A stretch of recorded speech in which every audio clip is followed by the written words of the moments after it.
Assalamualaikum warahmatullahi wabarakatuh. Selamat malam dan salam sejahtera untuk kita semua. Perkenalkan nama saya Muhammad Kemal Ridindo Irwan dengan NIM H0512111003. Di sini saya akan mempresentasikan seminar statistika satu saya dengan judul Pemodelan Spasial Darwin Model menggunakan Residual Bootstrap Resampling Method, Studi Kasus Indeks Pembangunan Manusia di Sulawesi Selatan. Dengan pembimbing utama Bapak Siswanto SSI MSI. Nah, pokok pembahasan pada presentasi kali ini yaitu pendahuluan, landasan teori, metodologi penelitian, dan daftar pustaka.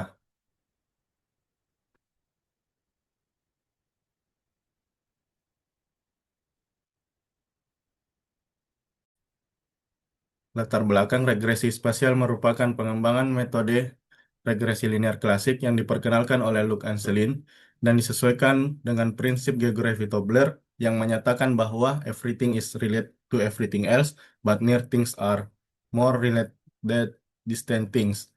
Atau dengan kata lain, hal-hal yang berdekatan memiliki pengaruh lebih kuat dibandingkan yang berjauhan. Model ini dirancang untuk menangkap keterkaitan spasial antar lokasi, baik dalam bentuk autokorelasi, yakni kemiripan karakteristik antar wilayah bertetangga, maupun heterogenitas, yaitu keragaman yang terjadi antar wilayah yang berdekatan. Pendekatan ini sangat relevan dalam konteks Indonesia, di mana lokasi yang kedekatan geografis memainkan peran penting dalam memahami pola dan hubungan antar fenomena. Oleh karena itu, pemodelan spasial diperlukan untuk menghasilkan analisis yang lebih akurat dan kontekstual dalam data berdimensi geografis. Spatial Darwin Model adalah pendekatan regresi spasial yang menangkap keterkaitan antar variabel respon dan prediktor melalui penggunaan matriks bobot spasial pada data panel atau cross-seksional. Model ini menggabungkan elemen dari spatial lag model, SLM, dan spatial error model dengan memasukkan lag spasial variabel, dependen dan independen, sehingga mampu menjelaskan pengaruh variabel di lokasi sendiri maupun di lokasi tetangga secara komprehensif. Penerapan SDM telah meluas melintas bidang, menunjukkan dalam konteks kesehatan bahwa SDM mampu meningkatkan kekuatan penjelasan data dibandingkan metode OLS yang diteliti oleh Ramadhani dan kawan-kawan pada tahun 2013. Adapun yang penelitian yang dilakukan oleh Coley and Bera pada tahun 2024 menegaskan keunggulan SDM atas spatial error model dalam menangkap efek spasial yang kompleks, sementara eh, penelitian lainnya mengembangkan fungsional koefisien SDM untuk mengevaluasi pertumbuhan ekonomi. Salah satu kendala dalam pemodelan regresi spasial adalah keterbatasan jumlah sampel. Menurut kaidah teorema limit pusat, jumlah sampel sebaiknya minimal 30, sehingga sampel yang kurang dari jumlah tersebut dapat menghambat pengujian adanya ketergantungan spasial. Untuk mengatasi masalah keterbatasan ini, eh, Efron dan Tipsirani pada tahun 1993 mengemukakan metode bootstrap yang dirancang untuk mengatasi persoalan jumlah sampel yang terbatas. Bootstrap adalah teknik resampling yang digunakan untuk mengestimasi distribusi suatu estimator atau statistik uji melalui pengambilan ulang sampel dari data.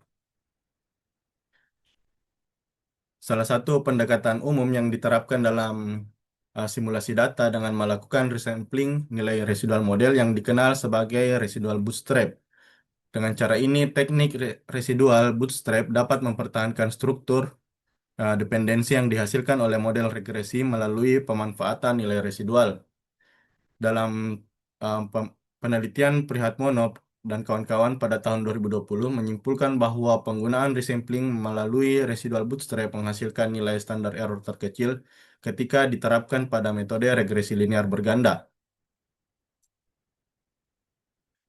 Pendekatan yang menggabungkan metode regresi spasial dengan teknik residual bootstrap yang telah diterapkan sejumlah peneliti terdahulu.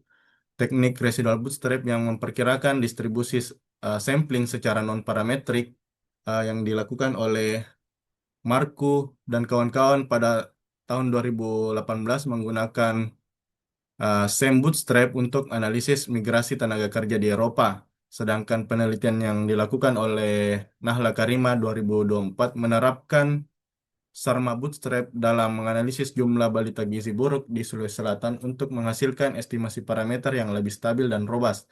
Dan berdasarkan temuan tersebut, penelitian ini mengadopsi penggabungan residual bootstrap dengan model SDM untuk memperoleh analisis spasial yang lebih mendalam dan valid.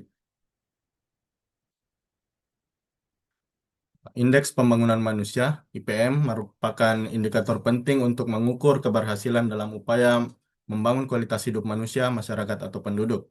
IPM juga dapat menentukan peringkat atau level pembangunan suatu wilayah atau negara. Di sini Badan Pusat Statistik atau biasa disebut BPS itu mencatat bahwa di Asia Tenggara IPM Indonesia masih berada di peringkat ke-6 di bawah Singapura, Brunei Darussalam, Malaysia, Thailand, dan Vietnam. Nah, meskipun IPM Indonesia pada tahun 2023 mencapai angka 74,39, meningkat 0,84% dari tahun sebelumnya dan dikategorikan sebagai tinggi, mencakup seluruh populasi sekitar 278 juta eh, rakyat Indonesia. Tingkat IPM di Sulawesi Selatan mencapai 72,15%, yang dimana masih lebih rendah dibanding tingkat rata-rata IPM di Indonesia.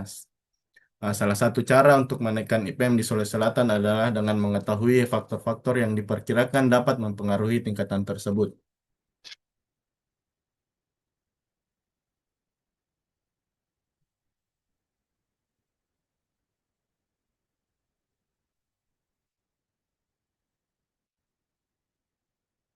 Batasan masalah pada penelitian kali ini yaitu yang pertama, matriks pembobot spasial yang digunakan adalah matriks inverse distance weighting atau IDW yang dihitung berdasarkan jarak Euclidean antar pusat kabupaten kota di Provinsi Sulawesi Selatan.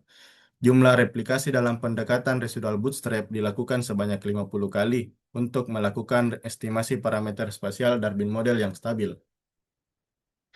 Nah, tujuan penelitian yang pertama mendapatkan estimator parameter model spasial Darwin model menggunakan residual bootstrap. Yang kedua, mengidentifikasi faktor-faktor yang berdampak signifikan terhadap indeks pembangunan manusia di Sulawesi Selatan. Manfaat penelitian yang pertama memberikan informasi tentang penerapan spasial Darwin model dengan residual bootstrap untuk menganalisis pola spasial kemiskinan di Sulawesi Selatan. Yang kedua, menjadi referensi bagi peneliti dan pembuat kebijakan dalam mengembangkan analisis spasial untuk kasus serupa atau dalam menggunakan model regresi spasial lainnya.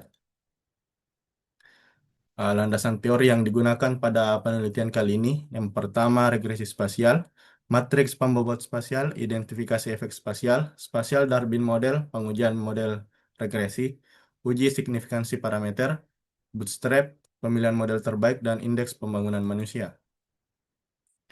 Metodologi penelitian, data yang digunakan dalam penelitian ini adalah data sekunder yang bersumber dari Badan Pusat Statistik, dan data ini mencakup 24 kabupaten kota di Provinsi Sulawesi Selatan pada tahun 2023. Dan adapun variabel penelitian yang digunakan pada penelitian kali ini adalah sebagai berikut. Dengan variabel Y adalah indeks pembangunan manusia, X1 adalah persentase penduduk miskin, X2 persentase pengangguran terbuka, X3 umur harapan hidup, dan X4 harapan lama sekolah. Adapun tahapan penelitian untuk penelitian kali ini adalah yang pertama memvisualisasikan IPM secara geografis dan menghitung korelasi antar variabel. Dua, melakukan regresi linear berganda dan menguji asumsi klasik. Ketiga, menentukan matriks bobot spasial IDW antar kabupaten dan kota. Empat, menguji heteroskedastisitas residual dengan uji Bruce-Pagan. Yang kelima, menguji autokorelasi spasial menggunakan indeks Moran. Yang keenam, mengestimasi parameter model SDM dengan metode MLE. Tujuh, melakukan signifikansi parameter menggunakan uji WAL. Delapan, melakukan asumsi klasik regresi spasial. Sembilan, menghitung nilai residual dari model SDM. Sepuluh, melakukan resampling residual SDM sebanyak 50 kali. 11, mengestimasi ulang parameter hasil bootstrap dan menghitung rata-ratanya. Yang ke-12, menghitung nilai estimasi dari IPM menggunakan parameter hasil bootstrap. 13, membandingkan nilai AIC antar model SDM dan SDM bootstrap. 14, memilih model terbaik berdasarkan performa statistik dan interpretasi spasial. Dan yang ke-15 adalah menarik kesimpulan. Adapun daftar pustaka yang digunakan pada penelitian kali ini sebagai berikut.